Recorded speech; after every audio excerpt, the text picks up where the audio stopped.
Bonjour à toutes et à tous. Merci à Roman et à la Galerie Luxfer ainsi qu'au commissariat de Christophe Diomino de m'inviter pour cette exposition qui est une sorte de rétrospective sur mon travail des dernières années, enfin une bonne quinzaine d'années. Et on part donc des choses plus au niveau sonore pour arriver sur des choses plus à caractère ethnographique dans le grenier de la Galerie Luxfer. Et je vais donc en profiter pour revenir un petit peu sur les détails de ce parcours.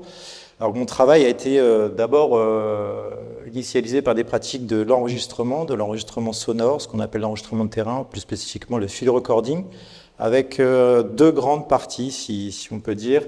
D'une part, des phonographies, où on capture des instantanés ou des compositions sur des environnements acoustiques. Et puis de l'autre, une partie où on manipule la matière sonore manipulée dans la filiation de ce qu'on peut appeler la musique concrète, qui a été initiée par Pierre Schaeffer dans les années 50. Et ici développée au groupe de recherche musicale, donc à la Maison de la Radio, où on spatialise le son, on le déploie, et donc on sculpte l'espace sur plus d'une cinquantaine de haut-parleurs. Donc mon travail, qui était essentiellement basé sur la captation et la projection du son, se déploie évidemment lors de performances sonores ou projections sonores avec des pièces qui sont déjà composées, qui sont des pièces fixées, qui sont sur support, que je viens spatialiser, comme je l'expliquais, dans l'espace. Et puis d'autres performances qui sont plus improvisées, avec de la matière donc improvisée en live, semi-improvisée, où la matière là est agencée en direct.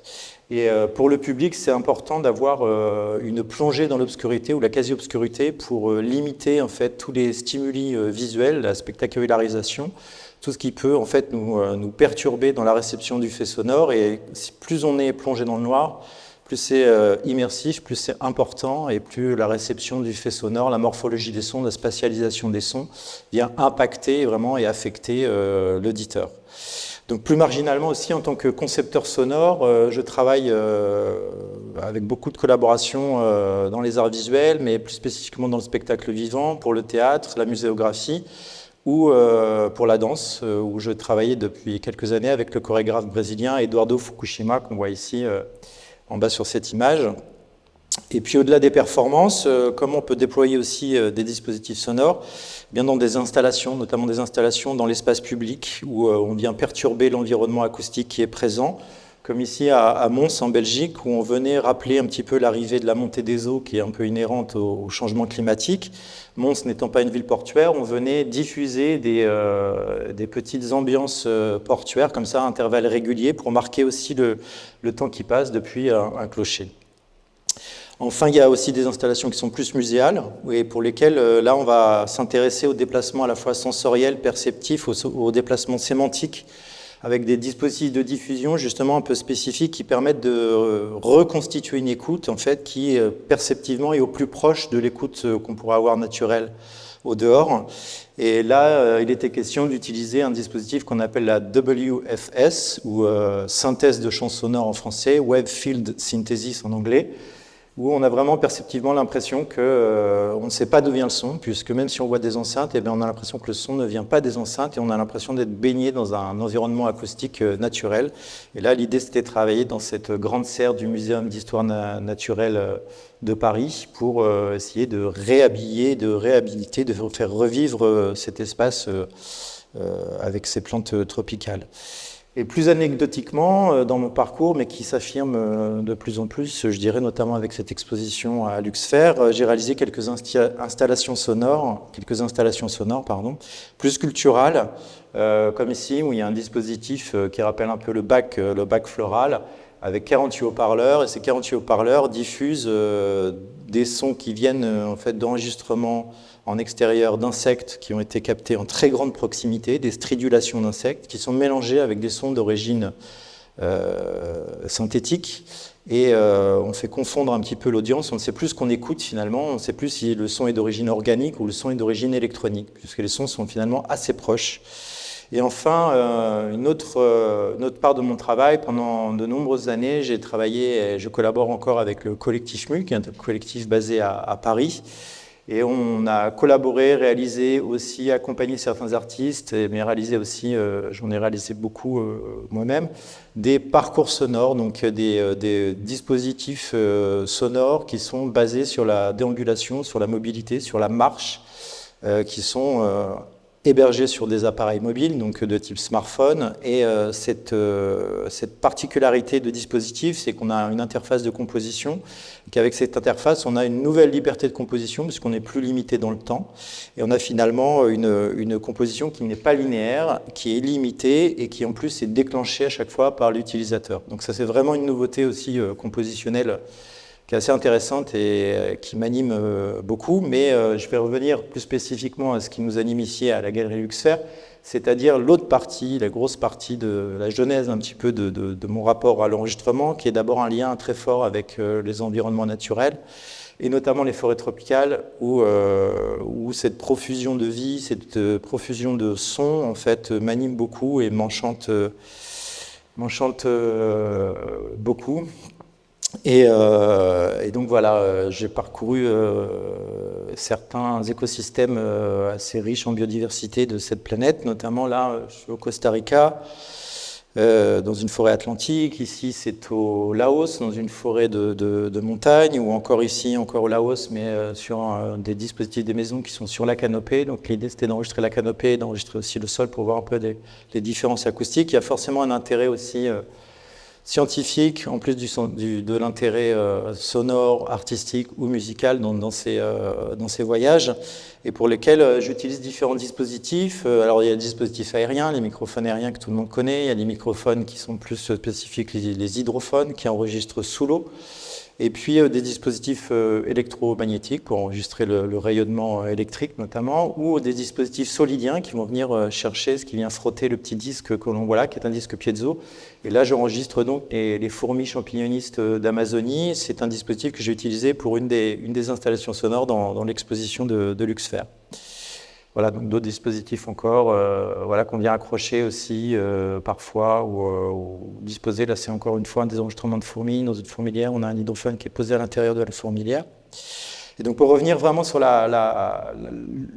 ce qui fait le socle de cette exposition, c'est principalement un attachement depuis plusieurs années maintenant avec le Brésil, et plus principalement avec l'état du Rondônia qu'on voit sur la carte. Donc, l'état du Rondônia, c'est un petit état du sud-ouest de l'Amazonie, qui a été très fortement déforesté les dernières années, dans les années 70 et 80, et que j'ai connu en 2019. Voilà, ce qui m'a amené ici donc à connaître ce territoire, et plus spécifiquement le territoire amérindien du peuple Païter-Souri. Avant tout, c'est un intérêt pour les animaux, notamment un amour pour les oiseaux que j'ai depuis enfant. Et là, j'ai rencontré un ornithologue qui est devenu un ami. Cet ami, c'est Carlos Tuyama, qui a réalisé une très belle photo de drone à partir d'un drone scientifique dans le grenier. Et au départ, on voulait enregistrer et voir un des grands symboles de l'Amazonie, qui est l'aigle arpique, un des aigles les plus puissants au monde, et qui niche dans les grands massifs forestiers. Et voilà, il faut savoir que dans les grands massifs forestiers, il y en a de moins en moins, puisque aujourd'hui, avec cette déforestation, notamment, donc, comme je le disais, dans l'état du Rondônia, les grands massifs forestiers sont principalement soit des terres protégées, il y en a assez peu, soit des terres indigènes. Et là, on voit par exemple à droite donc voilà, la puissance de la cerf de harpie, qui est vraiment un rapace très puissant. Vraiment, c'est un symbole de beaucoup de communautés amérindiennes en Amazonie. Et puis à droite, on a les restes d'une carapace de tatou, qui est un animal, un mammifère qui est plutôt inféodé aux espaces ouverts. Et c'est une proie que la harpie ne chassait pas initialement. Donc on voit qu'elle est contrainte de s'adapter un petit peu au changement de territoire. Et voilà un petit peu à quoi ressemble l'Amazonie si on n'est pas dans une terre protégée ou si on n'est pas dans une terre indigène. Eh bien, c'est un peu quelque chose qui s'apparente plutôt à un paysage très très ouvert, voire limite un petit peu désertique, où il y a très peu de biodiversité. C'est une campagne très très ouverte. Voilà. Donc la terre indigène du 7 septembre, on le voit aussi là, c'est une photo de Google Maps, où on voit bien qu'elle est complètement encerclée par une fragmentation du paysage. Tout ce qu'on voit en vert clair, évidemment, ce sont des champs, c'est des petites poches noires, c'est ce qui reste de la déforestation. Donc il y a vraiment cette côté d'insularisation. Vraiment, c'est une île de forêt préservée parce qu'une communauté indigène la protège et y vit. Et donc on le voit ici encore mieux sur cette carte, l'état du Rondônia, tout ce qui est en rouge, c'est des choses qui ont été complètement déboisées dans les années 70 et 80, et la petite flèche, c'est où est le territoire donc, des Païters-Souris. Donc les Païters-Souris, c'est un territoire de maintenant à peu près 250 000 hectares de forêt, et on y retrouve encore toute la grande faune amazonienne, des jaguars, des anacondas, des grands singes, etc. Voilà. Donc cette terre indigène est délimitée, elle a été délimitée assez tard, en 1976, et son homologation ne date que de 1983. On voit ici plusieurs terres indigènes dans l'état du Rondônia. On voit bien que toutes ces aires préservées le sont parce que des gens y vivent et que ces gens ils sont menacés aujourd'hui. On a vu les dévastations qu'a fait le gouvernement Bolsonaro, mais voilà, c'est encore aujourd'hui très prégnant. Il y a encore de la colonisation agricole, il y a encore des invasions de territoire, et c'est assez problématique. Là, on a une photo contextuelle un petit peu des années 70. Il faut savoir que ce territoire des Païters-Souris, initialement, il était beaucoup plus vaste, il était beaucoup plus grand, il s'entendait même sur l'état voisin du Mato Grosso. Et puis là, on a une vision un petit peu de à quoi ressemblait le village au moment du contact, puisque c'est un peuple qui a été contacté par donc, la société brésilienne en 1969, donc vraiment à l'aube des années 70. Et il y a eu vraiment une vague d'acculturation qui a été assez rapide, puisque donc, quelques années après le contact, d'abord, il y a eu un fort impact épidémiologique, puisqu'ils ont souffert de maladies apportées par les Blancs. Donc il y a un tiers de la population qui a disparu dans les premières années. Et puis après, évidemment, ils ont été évangélisés. Aujourd'hui, il n'y a plus de chamans, il n'y a plus de pagés, comme on dit, qui officient dans les villages des communautés païtères. Par contre, aujourd'hui, voilà, la population s'est reconstituée. Il y a à peu près 1300 personnes qui vivent sur ces 250 000 hectares de forêt. Et leur nom, la terre indigène du 7 septembre, elle fait référence à ce jour, cette année du contact en 1969, le 7 septembre, puisque c'est l'année d'avant où les équipes de la FUNAI, la Fédération de préservation de l'Indien, sont venues faire un camp. Et dans ce camp, voilà, c'est là où le contact s'est effectué en 1968, et ils ont établi le camp le 7 septembre 1968. Donc c'est le nom du contact. Et il y a une pièce dans l'exposition où vous verrez des objets suspendus. Il y a un couteau, il y a une machette, il y a une casserole, il y a un miroir. Cette pièce, elle fait référence justement au contact, puisque faut savoir que les équipes de la FUNAI faisaient souvent comme ça pour contacter des populations indigènes qui étaient encore isolées. C'est-à-dire, elles venaient établir un camp, puis à côté du camp, elles savaient où étaient les Indiens, parce qu'elles voyaient des restes de campement. Et près de ces restes de campement, elles venaient suspendre des objets manufacturés, des couteaux, des casseroles, des miroirs, parce qu'évidemment, les Indiens n'avaient pas ces objets, ils étaient assez friands de ces objets, donc ils venaient le jour d'après récupérer ces objets. Parfois, ils laissaient aussi des cadeaux comme des flèches ou des arcs, et le contact se faisait un petit peu comme ça. Donc ce contact, il y a à la fois l'entrée fracassante des souris dans la modernité, il est très ambivalent, quoi. Donc on travaille aussi sur cette question de l'ambivalence, à la fois dans l'enregistrement de terrain, dans la pratique de collecte. C'est aussi ce que je voulais venir travailler avec cette exposition, c'est de montrer que la position de l'artiste et la position du collecteur, la position de l'ethnographe, elle est aussi toujours ambivalente. Il y a toujours une question d'appropriation, une question de compromission qu'on va voir dans certaines pièces. Voilà, donc encore un plan d'une grande maloca du premier village Païters-Souris en 1969. Et puis quelques photos au moment du contact. Voilà, donc à quoi ressemblaient les Païters-Souris. Donc Païters, ça veut dire nous-mêmes, hein, c'est une autodénomination.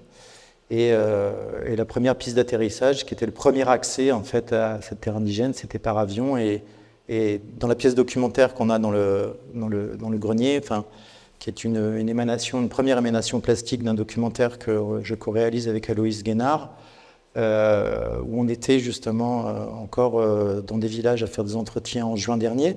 On nous racontait que ce bruit de l'avion est un souvenir très très prégnant, un souvenir sonore assez fort de cette arrivée des Blancs dans la communauté. Voilà, donc les invasions de territoires, elles ont continué dans les années 80 et puis elles ont été favorisées parfois par l'administration locale et elles ont été effectuées le long de lignes à l'intérieur du territoire, parce qu'on déforeste toujours comme ça, on fait une ligne et puis après on veut faire des lignes horizontales et puis on déforeste des parcelles de forêt, parfois on clôture, parfois on met des vaches et puis après on dit que c'est à nous et puis après l'administration locale parfois elle avalise le fait qu'un blanc s'approprie comme ça, un colon agricole s'approprie des territoires. Donc les villages, finalement, après le contact, se sont dispersés le long de ces lignes pour protéger des invasions du territoire. Et donc ces villages qu'on appelle aldéas, voilà, on les voit bien ici répartis. Et les points rouges correspondent aux villages que l'on a visités en juin dernier avec Héloïse pour le documentaire. C'est un documentaire qui est... Là, vous avez vraiment la primeur dans l'exposition des premiers extraits, puisque c'est un documentaire qui n'est pas encore monté, qui va être monté cette année 2024, qui sortira en 2025. Et donc on a réalisé un bon nombre d'entretiens, et voilà à quoi ressemble maintenant le territoire, plus spécifiquement le village de l'Aldea Nové où nous étions, avec le centre culturel Wabo Pacob où nous avons résidé, et dans lequel on a fait encore des enregistrements de terrain, mais plus spécifiquement cette session-ci, évidemment des entretiens. Une vue du village, toujours de l'Aldea Nové, donc voilà, donc ce village qui était anciennement un village de colons et qui maintenant est un village qui sert à protéger des éventuelles invasions de territoire pour la colonisation agricole. Notre vue d'un village qui est là, le village de La Petania. La Petania, c'est un village qui est assez important aussi parce qu'il y a le cacique qui est assez médiatisé, qui s'appelle Almir Souroui, qui y réside, et sa fille est aussi assez médiatisée. Elle défend beaucoup le droit des populations indigènes au Brésil. Elle s'appelle Chay Souroui. Vous avez peut-être eu l'occasion de la voir sur les déclarations de la COP26, par exemple. Et puis quelques scènes du quotidien, donc de juin dernier, pour vous montrer un petit peu, voilà, où nous étions. Héloïse Guénard qui est en train de travailler sur les entretiens. Et puis il faut savoir quand même que moi, sur les sessions précédentes, ce territoire, je le connais depuis 2019, donc c'est vraiment une filiation depuis cette première rencontre avec Carlos Tuyama, cet ornithologue qui est devenu un ami, et puis les gens que j'ai commencé à rencontrer depuis 2019. Eh bien, se sont liés des liens d'affection, d'amitié. J'ai aussi réalisé plusieurs ateliers les sessions précédentes. Là, on voit quelques images d'ateliers d'initiation pour expliquer un petit peu aussi ce que je faisais sur ce territoire. C'est-à-dire là, on est dans l'école du village de la Linea Nové. Donc on a des écoutes les yeux bandés où on essaye de faire reconnaître aux élèves les marqueurs sonores de leur territoire, hein, les animaux que j'avais précédemment enregistrés. Donc un petit jeu un peu ludique comme ça de reconnaissance. Il y a aussi des pratiques de dessin où ils essayent de dessiner en fait quels sont les marqueurs sonores, encore une fois les marqueurs identitaires de leur culture et de leur environnement sonore. Et puis évidemment une initiation à la pratique de l'enregistrement de terrain avec de la manipulation des outils. Voilà, donc cette fois-ci, c'était évidemment pas de l'enregistrement de terrain proprement dit d'ambiance ou de phonographie qu'on faisait, mais plus d'entretien. Et on a donc fait des entretiens, comme je vous l'expliquais tout à l'heure, dans différents villages, avec un panel affectif plutôt que représentatif de personnes de différents villages, différentes positions sociales dans la communauté, des plus jeunes, des plus âgés, des étudiants, des chasseurs, des chefs de village. Voilà, donc toutes ces personnes, évidemment, je les remercie chaleureusement et elles sont nommément remerciées dans l'exposition, puisque, encore une fois, ce travail qui se fait sur plusieurs années, c'est un travail collaboratif et je suis très reconnaissant, évidemment, de pouvoir montrer un petit peu mes expériences de terrain et mes rapports avec la communauté Païter Souroui. Voilà, encore un entretien avec Fabricio Souroui qui est un doctorant en ethnobiologie et qui est une personne ressource sur le terrain, par exemple, qui connaît bien la faune et avec qui on a passé beaucoup de sessions en forêt. Voilà. Donc je vais peut-être continuer un petit peu plus spécifiquement sur l'exposition. Alors voilà, qu'est-ce qu'on a tiré de ces premiers entretiens voilà, ça c'est l'installation qu'on voit par exemple dans le grenier. On a la grande photo de Carlos Tuyama, donc, qui utilise un drone scientifique, encore une fois, pour essayer de repérer les nids des glarpis, quand on ne peut pas être accompagné par une personne de la communauté qui, lui, sait où il y a un nid parce qu'il est habitué à circuler dans cet espace. eh ben, il y a d'autres espaces qu'on essaye d'éclaircir comme ça, de voir un peu avec des drones. Donc là, en fait, on a une photo un petit peu contextuelle de là où on était pour ce documentaire et qui fait écho à 3 portraits de 3 personnes que l'on a suivies sur le terrain. Et puis, quand on vient regarder les images, quand on touche le petit fil de cuivre qui est juste en dessous, eh bien, on met le casque sur les oreilles et là, on a des extraits sonores de ces personnes qui nous racontent leur rapport à l'écoute, leur rapport au son, et notamment des souvenirs. Je parlais de l'avion tout à l'heure. Voilà, donc ce qui est intéressant avec ce dispositif, c'est qu'il permet de venir aussi eh bien, souligner des choses qui ne sont pas forcément évidentes quand on fait de l'enregistrement de terrain, quand on est un petit peu novice ou qu'on se confronte à des cultures qui sont un peu différentes. C'est que pour des populations de tradition animiste, comme le sont les Païters-Surui, et bien on voit que les signaux sonores de l'environnement, en fait, chaque son de la forêt, chaque son d'animal, eh bien, il n'est pas entendu de la même manière que nous. C'est-à-dire que c'est d'abord quelque chose qui est d'ordre communicationnel, c'est pas quelque chose qui est d'ordre esthétique ou purement musical, on pourrait dire. Mais c'est avant tout un message, et ce message, il est porteur d'un présage qui peut être bon ou qui peut être mauvais, qui va inférer sur des façons d'agir, sur des actions ou des décisions qui seront prises. Donc on voit que c'est finalement un environnement médiatique, la forêt, pour eux, traditionnellement en tout cas, ça l'était. Et on a quelque chose vraiment de fort dans ce rapport à l'écoute qui est différent de notre écoute à nous en tant que praticiens ou public. Donc c'était aussi pour ouvrir sur ces questions d'écoute. Et aussi dans cette fragmentation, il y a très peu de choses finalement pour se projeter, pour imaginer ce qu'est la personne. C'est assez court au niveau sonore. C'est aussi une pièce qui revient sur cette question de l'ethnographie, de qu'est-ce qu'on fait dans la fabrication des récits, quelle est la traduction en fait de ce qu'on a capté sur le terrain, et on sait toujours qu'il y a des pertes, qu'il y a des interprétations. Donc c'est aussi une pièce qui vient questionner un peu ça. Donc pour résumer un petit peu cette rétrospective dont parlait Christophe Domino dans son commissariat, la pièce de la cave, c'est une pièce électroacoustique, comme on l'a vu, qui spatialise dans quadriphonie, donc il y a un rapport aussi de spatialisation. Et puis, donc, pièce électroacoustique, on travaille plus sur la matière et les textures sonores, sur l'acousmatique du son, donc le son pour lui-même sans la dimension visuelle, puisqu'on est plongé dans le noir en bas. Et puis, donc au grenier, on a cette pièce qui est plus caractère... En tout cas, il y a un intérêt pour l'anthropologie. Et donc ces 2 pièces se correspondent dans l'image globale de l'exposition.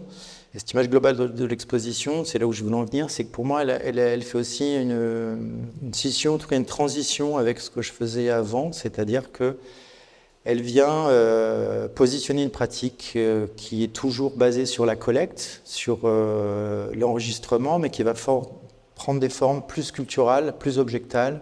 Il y a de la vidéo, il y a de la photographie, il y a des ready-made, il y a des transformations de matière trouvées sur le terrain.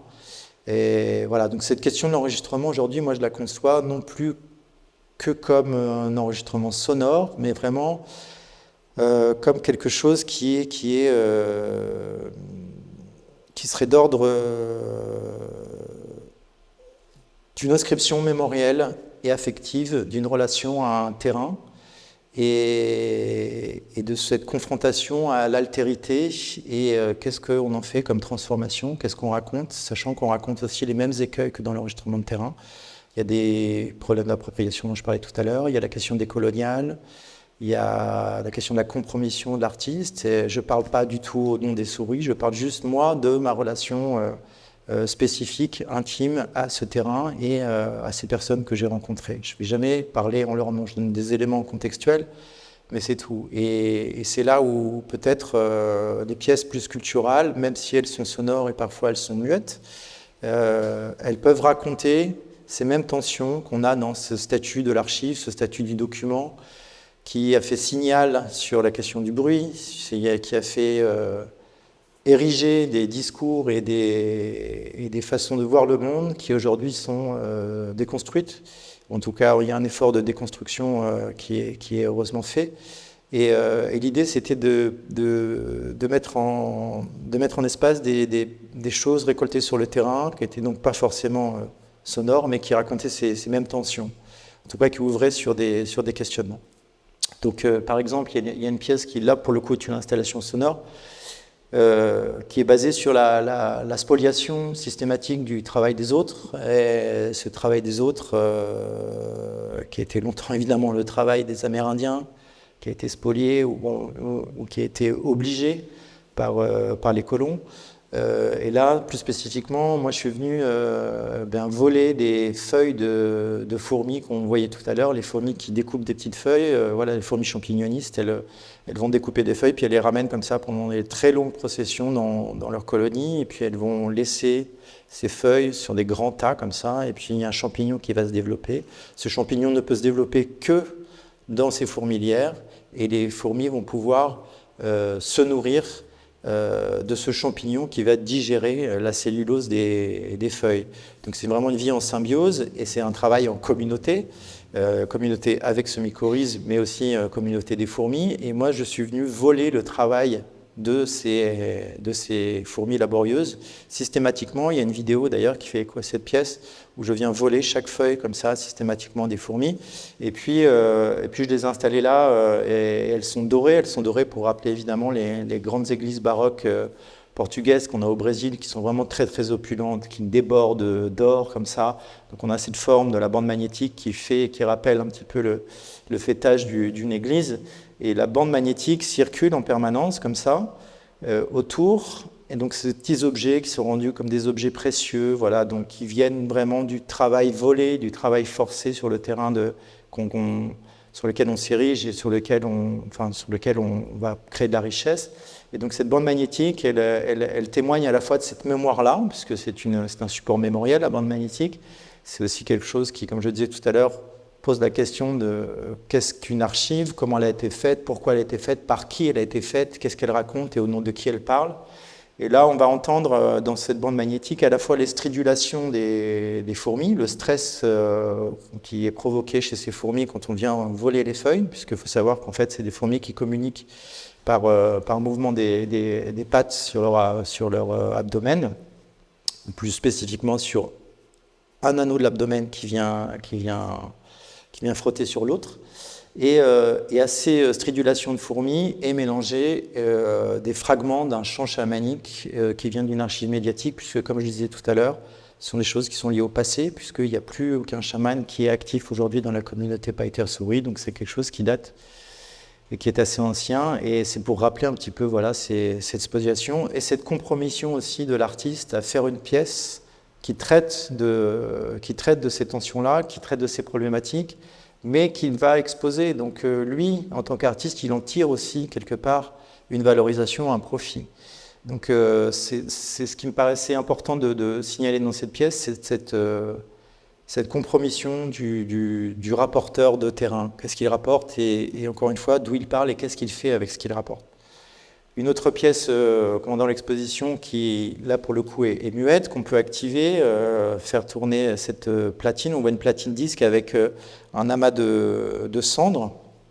Donc ces cendres, là, elles sont on voit bien qu'il y a des résidus un petit peu de bois. Donc ça vient forcément d'un foyer de cendres de bois, et ça vient rappeler à la fois les cultures évidemment traditionnelles, les cultures sur brûlis que font les Amérindiens, mais aussi les méga-feux qui sont de plus en plus importants chaque année en Amazonie. Encore il n'y a pas très longtemps, le Pantanal et l'Amazonie étaient ravagés par le feu. Et cette cendre, elle se dépose dans les sillons du disque qui est transparent, qui est en dessous. Et ce disque, ce sont des enregistrements de la terre indigène du 7 septembre que je réalisais précédemment. Et c'est une pièce qui traite de cette question du rapport signal-sur-bruit. Là, le signal est altéré, en fait, est fragmenté par ces cendres. Donc on n'a plus que du bruit finalement, parce que c'est des environnements qui sont menacés, qui sont amenés à disparaître. Et en même temps, l'enregistrement de départ, il questionne aussi ce rapport de signal sur bruit, dans le sens où c'est un enregistrement, là on ne peut pas l'entendre, mais on l'entend par contre, dans le grenier, parce que c'est à peu près ça vient à peu près du même endroit. Et cet endroit, justement, c'est un endroit de la terre indigène qui paraît exubérant quand on l'écoute. Donc on imagine que ça pourrait être l'endroit le plus sauvage de la forêt, le plus préservé au cœur de la forêt. Donc une forêt comme ça qui est très peu touchée par la main de l'homme. Et en fait, ça a été pour la plupart des enregistrements qui sont constitués dans cette bande, dans ce disque, dans la bande qui passe dans le grenier, sont constitués à la lisière de cette terre indigène, vraiment dans la rupture, là où la forêt s'arrête. Eh bien, ils sont visités par plein d'espèces, notamment les oiseaux, parce que c'est une zone à la fois de nidification, une zone de nourrissage, donc ça fait une rupture, et ça correspond finalement à un environnement qui est complètement dénaturé, qui a été complètement manipulé par la main de l'homme. Et donc c'est pas du tout l'écueil, c'est pas du tout cette image, cette image de forêt préservée, etc. Donc, pourquoi je vous raconte ça? Parce que souvent, les enregistrements de terrain, souvent les documents ethnographiques se posent comme ça, comme une vérité, et il y a tout un imaginaire qui est charrié derrière. Et là, c'est ce qui est contredit un petit peu, c'est-à-dire qu'on vient faire signal d'un endroit qu'on va montrer comme un endroit qui serait préservé, idéalisé, etc., essentialisé, naturalisé, alors qu'en fait, la réalité, elle est tout autre. Donc cette question du signal sur bruit, cette question de la sonde qui vient perturber le signal, en fait, c'est la question de qu'est-ce qu'on a fait comme choix et qu'est-ce qu'on va dire comme discours. Voilà. Et puis donc, pour les entendre, ces sons qui sont sur le disque, il faut monter au grenier, voilà, à côté de la pièce plus ethnographique issue du documentaire radiophonique avec Héloïse Guénard. On a donc ce grand rouleau de papier et puis on entend ces sons. On entend ces sons, cette séquence de la terre indigène du 7 septembre. Donc on entend des perroquets haras, des perroquets amazones, des singes, notamment des singes zogi-zogi qui sont marqueurs de leur territoire, des singes hurleurs, et beaucoup d'oiseaux, notamment le pio hurleur qui est un marqueur sonore de l'Amazonie qui fait... Ça c'est vraiment un marqueur typique de la forêt amazonienne. Et donc, une partie des vocalisations de ces animaux sont reportées sur ce rouleau de papier, un petit peu à la manière de calligraphie qui serait pour nous inintelligible, mais en fait, il s'agit de transcription de sonogrammes. Les sonogrammes, c'est une forme de visualisation de l'énergie sonore en fonction des fréquences et du temps. Et donc là, on va voir reporter bien le pio hurleur, des sonagrammes de perroquets haras, enfin plusieurs marqueurs sonores qu'on entend dans la bande qui est en train de les diffuser. Et pourquoi ce rouleau? Parce que ce rouleau, ça correspond aussi à une sorte d'hommage au rouleau de prière tibétain.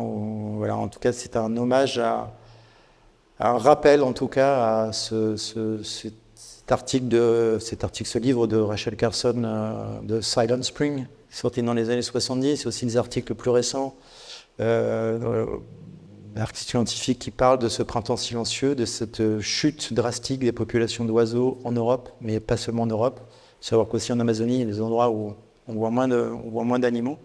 Donc c'est une sorte d'hommage, voilà, à cette calligraphie du peuple aviaire qui nous est intelligible et qu'on est potentiellement en train de perdre.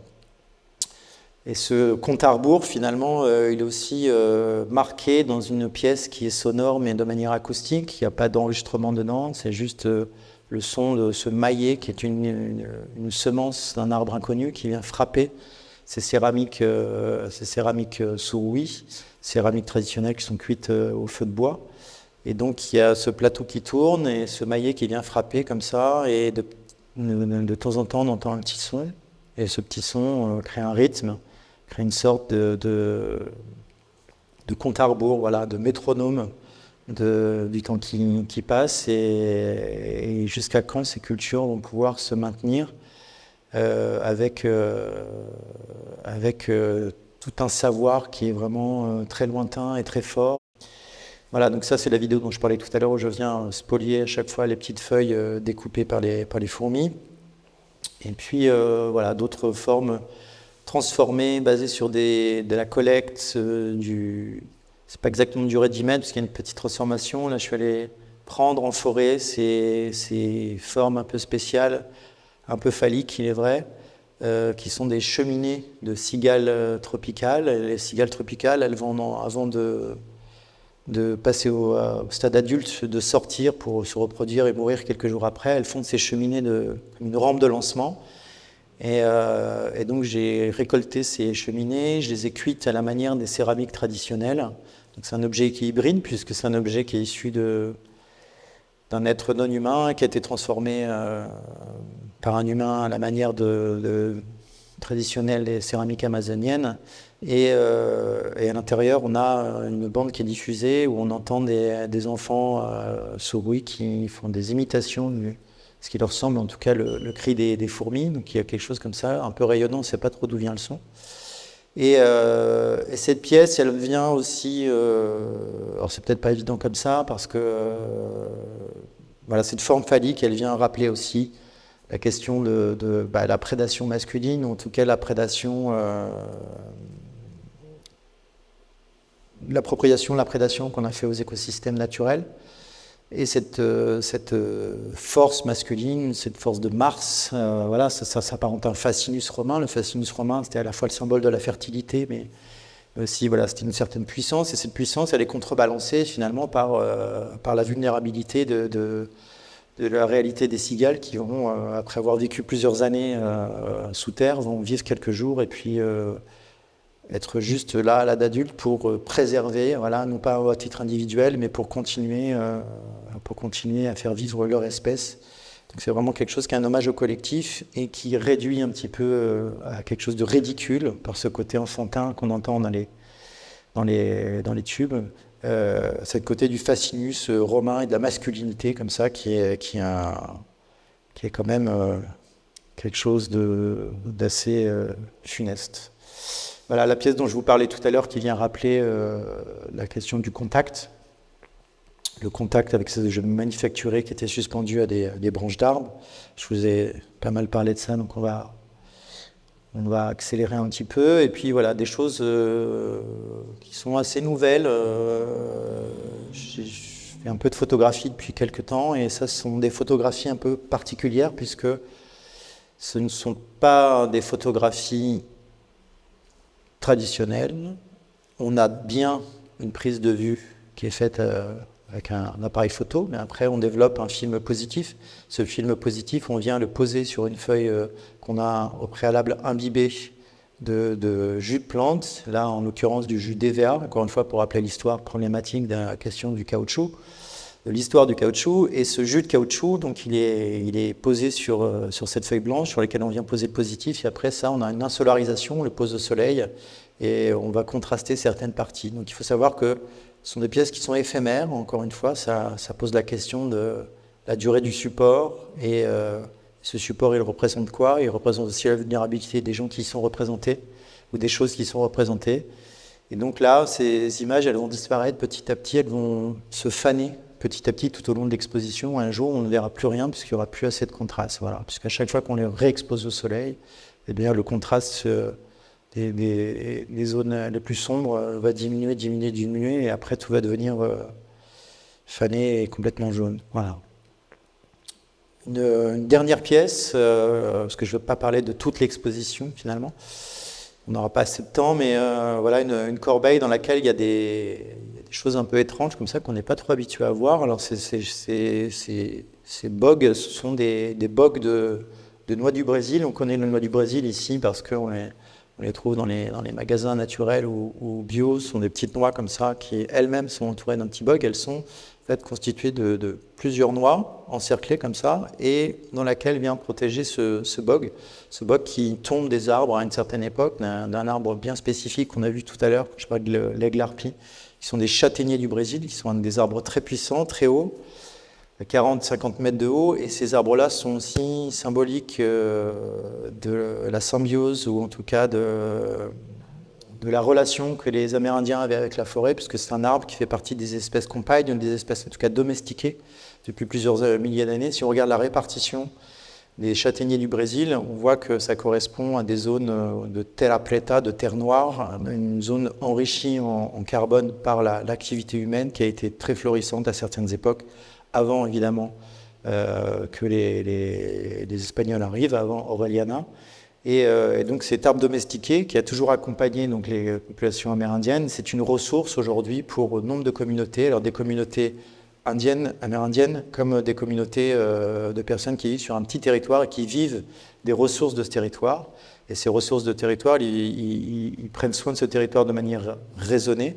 Et on appelle ça aujourd'hui des réserves extractivistes. Alors ce nom de réserve extractiviste, reservas extractivistas en brésilien, il est très ambivalent parce qu'évidemment, il fait aussi référence à l'extractivisme minier ou pétrolifère qui est dévastateur pour la forêt. Et donc, cette pièce-là, elle vient parler un petit peu de ce conflit-là, puisque c'est une pièce où on entend, quand on arrive près de ce panier, il y a un son qui est déclenché. Le son, c'est des extraits d'archives médiatiques où on apprend la mort d'un syndicaliste seringuero, quelqu'un qui travaillait dans le caoutchouc, qui s'appelle Chico Mendes, qui est assez important et connu parce que dans les années 80, il a beaucoup milité pour fédérer les syndicats de récoltants de caoutchouc. Et il s'est fait assassiner parce qu'il était protecteur de la forêt. C'est un militant écologiste de la première heure. Et il symbolise un petit peu le danger